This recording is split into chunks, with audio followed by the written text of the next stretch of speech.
L'un des premiers dilemmes que l'on rencontre lorsqu'on se lance dans la couture, c'est le choix de la machine.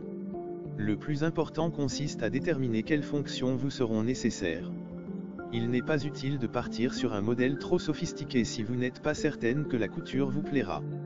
Mais gardez également à l'esprit qu'une machine bon marché ne sera pas toujours une bonne affaire.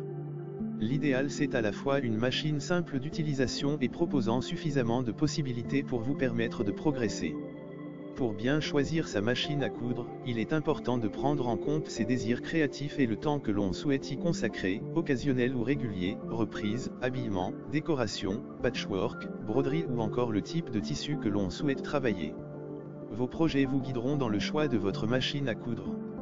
Quel que soit le budget que l'on souhaite investir ou l'usage que l'on attend de sa machine à coudre, elle doit proposer les points de couture de base, points droits, points zigzag et boutonnières, de préférence automatique en un temps, à défaut en 4 temps.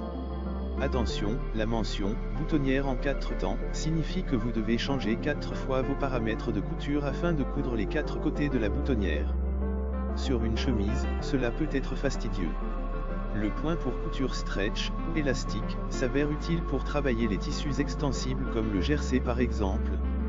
Enfin, le point de surjet, aussi appelé point overlock, permet de réaliser des ourlets de bonne facture, même si un point zigzag serré près du bord peut aussi faire l'affaire. La machine à coudre doit proposer un minimum de pieds presseurs, ou pieds de biche, 4 dans l'idéal, un classique, un pour les fermetures éclairs, un pour les boutonnières et éventuellement un pose-bouton, pour cadrer les boutons.